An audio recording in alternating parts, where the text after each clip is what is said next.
परिचय। गौरव, अम्ल में पानी मिलाते समय सावधान रहो। पानी मिलते समय अम्ल को हिलाते रहो। ऐसा क्यों मैम? मैं इन्हें सीधे सीधे क्यों नहीं मिला सकता? ऐसे तो बहुत समय लगेगा। हाँ, ये सच है कि इसमें समय लगेगा, किंतु तुम्हें इसे धीरे धीरे ही मिलाना चाहिए, अन्यथा तुम जल सकते हो। अरे हाँ, मुझे पात्र गर्म लग रहा है। ऐसा क्यों है मैम? बताती हूँ। ऐसा अम्ल व क्षारक के मध्य अभिक्रिया के कारण है। बच्चों, इस पाठ में हम अम्लों व क्षारकों के गुण धर्मों तथा लवणों के बारे में अध्ययन करेंगे। उद्देश्य। इस पाठ के अंत में आप निम्न करने में सक्षम हो जाएंगे। अम्लों व क्षारकों के रासायनिक गुण धर्मों की व्याख्या करना, अम्लों व क्षारकों के सामान्य गुण धर्मों को पहचानना, अम्लों व क्षारकों की प्रबलता का वर्णन करना, लवणों की व्याख्या करना, अम्लों व क्षारकों के रासायनिक गुण धर्म। अम्ल वह तत्व है जो पानी में मिलाए जाने पर हाइड्रोजन आयन उत्पन्न करता है, और क्षारक वह तत्व है जो पानी में मिलाए जाने पर हाइड्रोक्साइड आयन उत्पन्न करता है।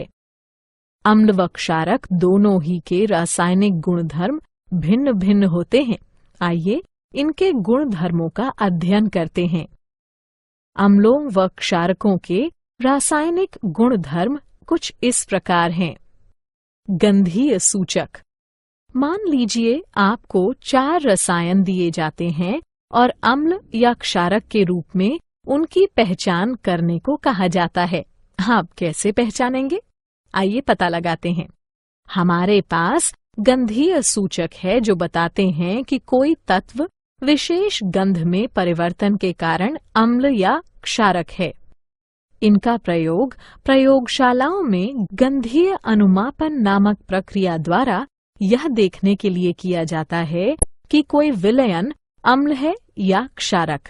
गंधीय सूचक इस सिद्धांत पर कार्य करते हैं कि जब कोई अम्ल या क्षारक किसी तत्व में मिलाया जाता है तो उसकी गंध का पता नहीं लगाया जा सकता। उदाहरणार्थ, लाल पत्ता गोभी का रस। इस द्रव का रंग नीला बैंगनी होता है, परंतु जब यह अम्लीय तत्वों के संपर्क में आता है तो लाल हो जाता है, और जब क्षारक के संपर्क में आता है तो हरा या कभी कभी पीला हो जाता है। क्या आप जानते हैं? आप जितने भी द्रव देखते हैं उनमें से लगभग प्रत्येक में या तो अम्लीय गुण होते हैं या फिर क्षारीय। जल यानी H2O अम्ल व क्षारक दोनों हो सकता है। इसे कुछ अभिक्रियाओं में अम्ल माना जा सकता है, जबकि अन्य में क्षारक। जल अम्ल या क्षारक बनाने के लिए स्वयं के साथ भी अभिक्रिया कर सकता है। अम्लों व क्षारकों की अभिक्रियाएं।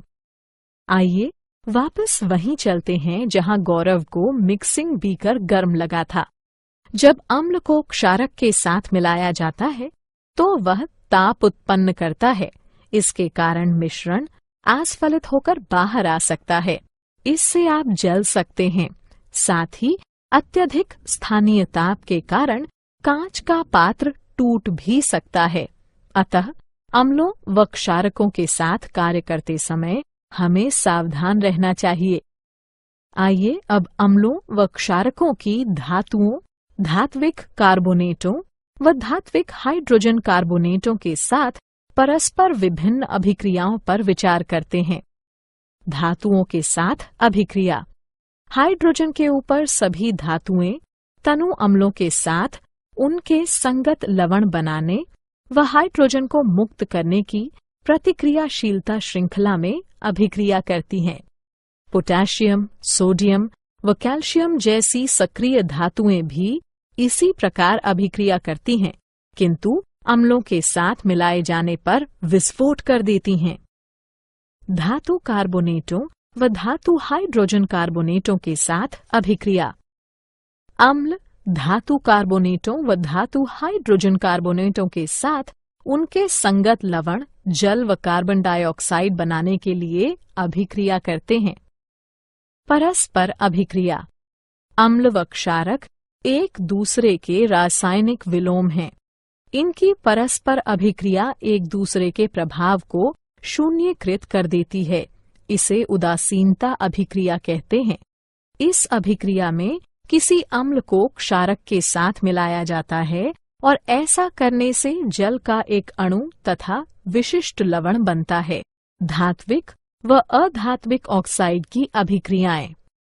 अब जबकि आप देख चुके हैं कि अम्ल व क्षारक धातुओं व हाइड्रोजन कार्बोनेटों से तथा परस्पर कैसे अभिक्रिया करते हैं, आइए देखते हैं कि अम्ल धात्विक ऑक्साइडों के साथ तथा क्षारक अधात्विक ऑक्साइडों के साथ कैसे अभिक्रिया करते हैं। धात्विक ऑक्साइडों की अम्लों के साथ अभिक्रिया। वे ऑक्साइड जो हाइड्रोक्सिल आयनों को उनके अणुओं से संलग्न करते हैं, क्षारकीय ऑक्साइड कहलाते हैं। ये ऑक्साइड अम्लों के साथ अभिक्रिया करने पर उदासीन हो जाते हैं। क्षारकीय हाइड्रोक्साइड अम्ल, लवण तथा जल उत्पन्न करने के लिए उदासीनीकरण अभिक्रिया करते हैं। अधात्विक ऑक्साइडों की क्षारकों के साथ अभिक्रिया। कैल्शियम हाइड्रोक्साइड की कार्बन डाइऑक्साइड के साथ अभिक्रिया लवण तथा जल उत्पन्न करती है। ये अभिक्रिया क्षारकों व अम्लों के मध्य होने वाली अभिक्रिया के समान है। इससे सिद्ध होता है कि अधात्विक ऑक्साइडों की प्रकृति अम्लीय होती है। क्या आप जानते हैं, जब अम्ल व क्षारक परस्पर अभिक्रिया करते हैं तो वे जल उत्पन्न करते हैं। अम्ल H+ आयन उत्सर्जित करता है तथा क्षारक OH- आयन के साथ उसका संयोजन करके उसे ग्रहण करता है। यही कारण है कि अम्ल को प्रोटॉन दाता तथा क्षारक को प्रोटॉन स्वीकारक कहा जाता है। जल के साथ अभिक्रिया। जब अम्लों को किसी जलीय विलयन में मिलाया जाता है तो वे आयन उत्पन्न करते हैं। किसी अम्ल या क्षारक को जल में मिलाते समय आपको यह याद रखना चाहिए कि यह एक ऊष्माक्षेपी प्रक्रिया है। सांद्र अम्ल में जल मिलाते समय ध्यान रखिए कि उत्पन्न ताप मिश्रण को आस्फलित कर सकता है, जिससे आप जल भी सकते हैं। अत्यधिक स्थानीय ताप के कारण कांच का पात्र टूट भी सकता है। जब आप किसी अम्ल या क्षारक को पानी में मिलाते हैं तो प्रति इकाई आयतन के हिसाब से आयनों की सांद्रता घट जाती है। इस प्रक्रिया को तनुकरण कहते हैं और आपको तनु अम्ल या क्षारक प्राप्त होता है। अम्लों व क्षारकों की प्रबलता। किसी विलयन में उपस्थित आयनों की मात्रा जानने के लिए अथवा किसी अम्ल या क्षारक की प्रबलता का पता लगाने के लिए आपको एक सार्वभौमिक सूचक का प्रयोग करना पड़ेगा। सार्वभौमिक सूचक अनेक सूचकों का मिश्रण होता है। यह किसी विलयन में हाइड्रोजन की विभिन्न सांद्रताओं को विभिन्न रंगों में प्रदर्शित करता है। एक pH पैमाना वो पैमाना होता है जिसके प्रयोग से हम किसी विलयन में हाइड्रोजन आयन की सांद्रता को माप सकते हैं। आप pH को 0 से माप सकते हैं, जो कि अत्यंत क्षारीयता का प्रतिनिधित्व करते हुए 14 तक अति अम्लता प्रदर्शित करता है। उदासीन तत्वों के pH का मान 7 होता है। क्या आप जानते हैं, सभी अम्लों के गुण धर्म समान होते हैं। आप जानते हैं कि धातुओं के साथ अम्लों की अभिक्रिया कराए जाने पर हाइड्रोजन गैस उत्सर्जित होती है। इससे सिद्ध होता है कि हाइड्रोजन सभी अम्लों में विद्यमान है। तथापि आपको ये पता लगाना होगा कि क्या हाइड्रोजन रखने वाले सभी तत्वों में अम्लीय गुण धर्म पाए जाते हैं। दैनिक जीवन में pH का महत्व। आइए अपने दैनिक जीवन के कुछ ऐसे उदाहरणों को देखते हैं जहां pH एक महत्वपूर्ण भूमिका निभाता है। मृदा या मृदा अभिक्रिया का pH मृदा की अम्लता अथवा खारापन बताता है। इसे pH इकाइयों में मापा जाता है। इसे हाइड्रोजन आयन सांद्रता के ऋणात्मक लघुगणक के रूप में परिभाषित किया जाता है। मृदा में हाइड्रोजन आयनों की मात्रा में वृद्धि के साथ मृदा का पीएच भी बढ़ जाता है और मृदा की अम्लता में वृद्धि कर देता है। मृदा के पीएच को मृदा की मुख्य चर राशि माना जाता है क्योंकि यह कई रासायनिक अभिक्रियाओं पर नियंत्रण रखता है।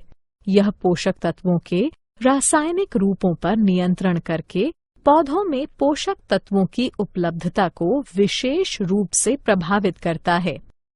पाचन तंत्र में पीएच। हमारा उदर हाइड्रोक्लोरिक अम्ल उत्पन्न करता है जो कि उदर को हानि पहुंचाए बिना भोजन पचाने में सहायता करता है। जब उदर अत्यधिक अम्ल उत्पन्न करने लगता है तो यह अपच हो जाता है तथा उदर में दर्द व जलन होने लगती है। इस दर्द से छुटकारा पाने का उपाय क्षारकों का प्रयोग है जिन्हें प्रत्यम्ल कहते हैं, जो कि अतिरिक्त अम्ल को उदासीन कर देते हैं। पीएच परिवर्तन के कारण दंतक्षय। दंतक्षय का कारण है दंतवल्क का संक्षारण। कैल्शियम फॉस्फेट से निर्मित दंतवल्क हमारे शरीर का कठोरतम पदार्थ है। यह जल में विलेय नहीं है, किंतु मुख की पीएच का मान 5.5 से कम होने पर यह संक्षारित हो जाता है।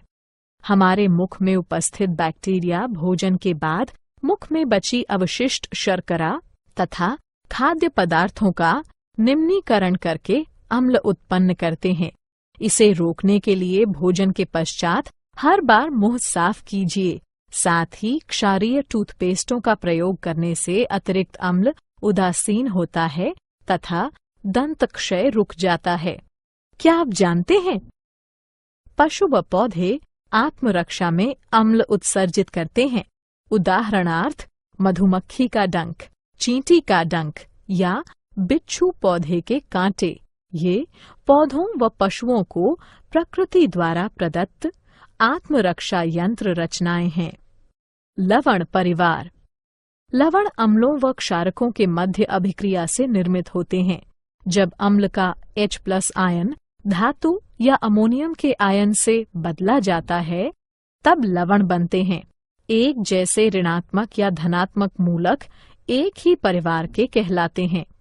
उदाहरणार्थ NaCl व Na2SO4 सोडियम लवणों के परिवार से हैं। इसी प्रकार NaCl व KCl क्लोराइड लवणों के परिवार से हैं। लवणों का पीएच। यहाँ लवणों का पीएच दिया गया है। एक प्रबल अम्ल व एक प्रबल क्षारक 7 पीएच के मान का होता है।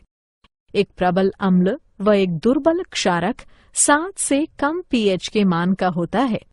एक प्रबल क्षारक व एक दुर्बल अम्ल 7 से अधिक पीएच के मान का होता है। सामान्य लवणों से मिलने वाले रसायन। लवणों से प्राप्त होने वाले कुछ रसायन निम्नलिखित हैं। सामान्य नमक। सामान्य नमक, जिसका रासायनिक नाम सोडियम क्लोराइड है, एक आयनीय यौगिक है और इसका सूत्र NaCl है। इसी के कारण समुद्र का जल खारा होता है। खाद्य नमक का मुख्य अवयव होने के नाते यह एक मसाले व खाद्य परीक्षक के तौर पर सामान्यतः प्रयोग में लाया जाता है। Sodium hydroxide. सामान्यतः कास्टिक सोडे के नाम से पहचाने जाने वाले सोडियम हाइड्रोक्साइड का आणविक सूत्र NaOH है। यह एक उच्च प्रदाहक धात्विक क्षारक है जो कि तृणशय्या, पपड़ी, दाने तथा 50% संतृप्त विलयन के रूप में पाया जाता है। यह जल, इथेनॉल व मीथेनॉल में विलेय है। इसका प्रयोग एक प्रबल रासायनिक क्षारक के रूप में लुगदी व कागज, कपड़ा, पेयजल, साबुन तथा डिटर्जेंट बनाने में तथा एक ड्रेन क्लीनर के रूप में किया जाता है। विरंजक चूर्ण। विरंजक चूर्ण, जिसका रासायनिक नाम कैल्शियम हाइपोक्लोराइट तथा सूत्र CaClO2 है, एक रासायनिक यौगिक है। मुख्य रूप से इसका प्रयोग जल शोधन हेतु तथा एक विरंजन कारक के रूप में किया जाता है।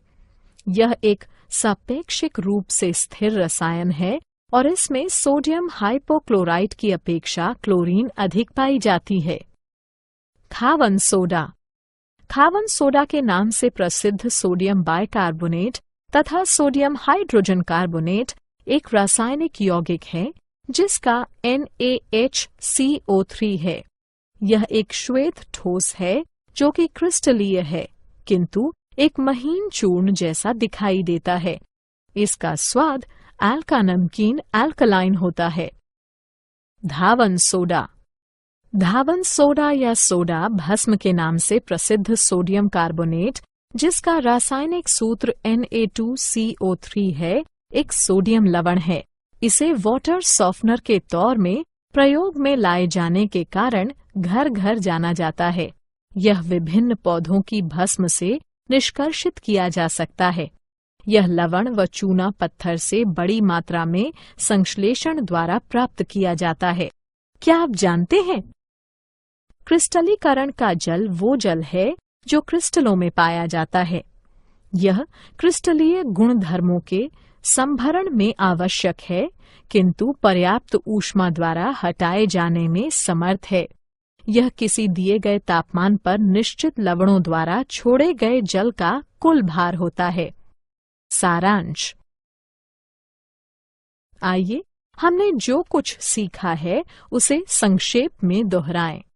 अम्ल वो पदार्थ है जो जल में मिलाए जाने पर हाइड्रोजन आयन उत्पन्न करता है, जबकि क्षारक वो पदार्थ है जो जल में मिलाए जाने पर हाइड्रोक्साइड आयन उत्पन्न करता है। गंधीय सूचक पदार्थ विशेष की गंध में परिवर्तन के द्वारा ये बताते हैं कि वह पदार्थ अम्ल है या क्षारक। आप जो भी द्रव देखते हैं उसमें या तो अम्लीय लक्षण होंगे या फिर क्षारकीय। हाइड्रोजन से ऊपर सभी धातुएं अपने अपने लवण बनाने व हाइड्रोजन को मुक्त करने के लिए अभिक्रियाशीलता श्रृंखला में तनु अम्लों के साथ प्रतिक्रिया करती हैं। अम्ल कार्बोनेटों व हाइड्रोजन कार्बोनेटों के साथ उनके लवण, जल व कार्बन डाइऑक्साइड बनाने के लिए प्रतिक्रिया करते हैं। अम्ल व क्षारक एक दूसरे के रासायनिक विलोम हैं। अम्लों को जब जलीय विलयन में मिलाया जाता है तो वे आयन उत्पन्न करते हैं। pH स्केल किसी मिश्रण में हाइड्रोजन आयन सांद्रता मापने का पैमाना है। लवण अम्लों व क्षारकों के मध्य अभिक्रिया के कारण उत्पन्न होते हैं।